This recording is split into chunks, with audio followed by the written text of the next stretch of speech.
बिस्मिल्लाहिर्रहमानिर्रहीम। आज का हमारा टॉपिक है डेनिस लॉटन मॉडल ऑफ करिकुलम। ये करिकुलम का तीसरा फेमस मॉडल है। डेनिस लॉटन लंदन की एक यूनिवर्सिटी में एजुकेशन के प्रोफेसर थे, जहां 1983 से 1989 तक डायरेक्टर भी रहे और इन्होंने स्कूलों और कॉलेजेस दोनों के लिए काम किया। डेनिस लॉटन ने टाइलर मॉडल के रिएक्शन में 1975 में एक मॉडल डेवलप किया जिसको डेनिस लॉटन मॉडल कहते हैं और इन्हीं के नाम से जाना जाने लगा। डेनिस लॉटन का मकसद क्या था ये मॉडल बनाने का, हम देख लेते हैं कि इनका पर्पस क्या था।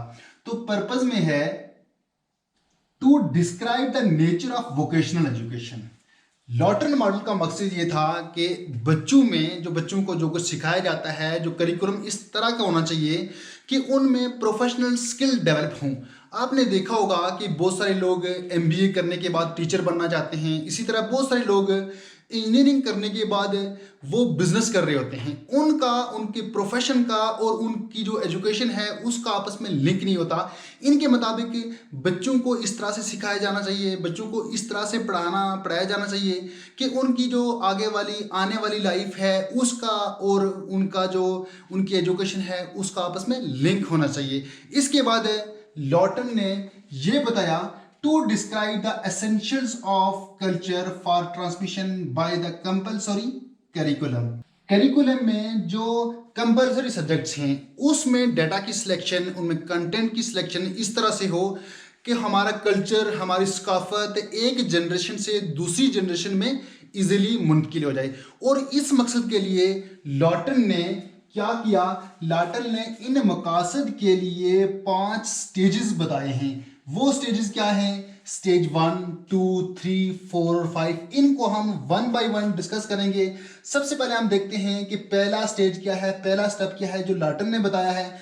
वो है फिलोसफिकल एम्स। फिलोसफिकल एम्स में आता है रियलिटी।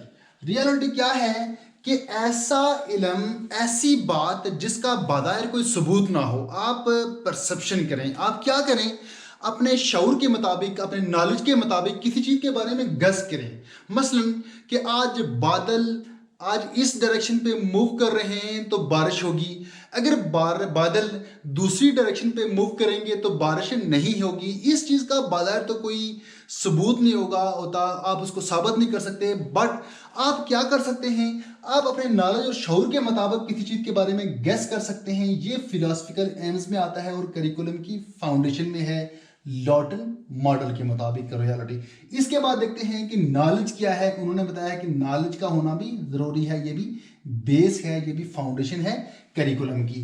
नॉलेज, हर एक इंफॉर्मेशन नॉलेज नहीं होती। नॉलेज क्या होता है? नॉलेज ऐसी चीज को कहते हैं कि जो कुछ आप जानते हैं उसके बारे में आपका एक्सपीरियंस भी होना चाहिए।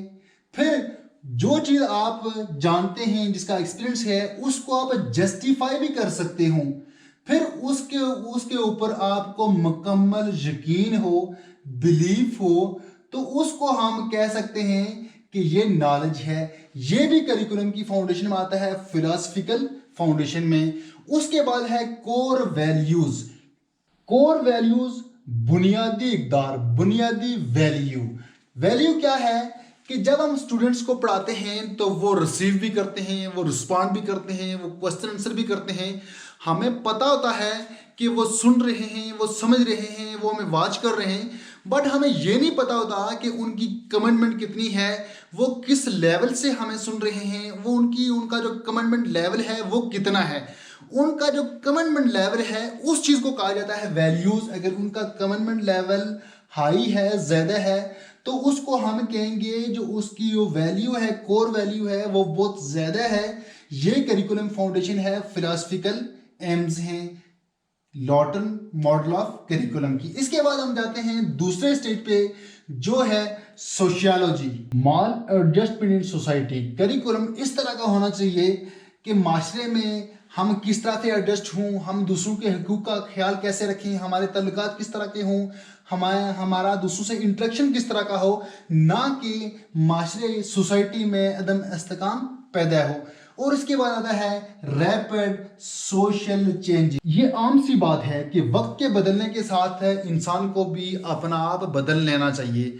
अगर आप वक्त के बदलने के साथ अपने आप को नहीं बदलते तो इंसान तरक्की की राह से बहुत दूर हो जाता है। और इसमें क्या है कि वक्त के बदलने के साथ पॉजिटिव जो चेंजेस हैं उनको एकदम से एक्सेप्ट कर लेना चाहिए लॉर्टन मॉडल ऑफ करिकुलम के मुताबिक। इसके बाद है compatibility with society and knowledge. मतलब आपका जो नॉलेज है और आपकी सोसाइटी का आपस में रिलेशन होना चाहिए, दोनों में मुताबिकत होनी चाहिए। इसके बाद है स्टेज नंबर 3 कल्चर। कल्चर में आता है selection of data from culture. जो करिकुलम सेट किया जाए उसका डेटा, उसका कंटेंट कल्चर के मुताबिक होना चाहिए, कल्चर के ब्रेक्स नहीं होना चाहिए लॉर्टन मॉडल के मुताबिक। उसके बाद है stage number 4 psychology methods, delivery of content teaching methods. ये क्या है कि बच्चों की साइकोलॉजी को के मुताबिक हमने उनको टीच करना है, कौन से बच्चों के ऊपर हमने कौन सा मेथड लगाना है, कौन सी क्लास में हमने कौन सा मेथड यूज करना है, या हमने बच्चों के बिहेवियर के मुताबिक उनको पढ़ाना है कि वो क्या पढ़ना चाह रहे हैं, वो क्या नहीं पढ़ना चाह रहे हैं। इसके बाद है needs and level of students की नीड्स के मुताबिक उनको पढ़ाना चाहिए, उनके लेवल के मुताबिक उनको पढ़ाना चाहिए। बाद बच्चों का जो आईक्यू है बहुत हाई होता है, बाद बच्चों का आईक्यू बहुत लो होता है, बस स्लो लर्नर, एवरेज और हाई लर्नर होते हैं, और उनके मुताबिक बच्चों को ट्रीट करना चाहिए। इस तरह बच्चों की जो नीड्स हैं उनका ख्याल रखा जाना चाहिए, उनकी फिजिकल नीड्स, उनकी साइकोलॉजिकल नीड्स, उनकी हेल्थ नीड्स, इन तमाम चीज़ों के मुताबिक उनको ट्रीट करना चाहिए। इसके बाद है स्टेज नंबर 5 इवैल्यूएशन, जो कि लास्ट स्टेज है, वो बहुत इंपॉर्टेंट स्टेज है।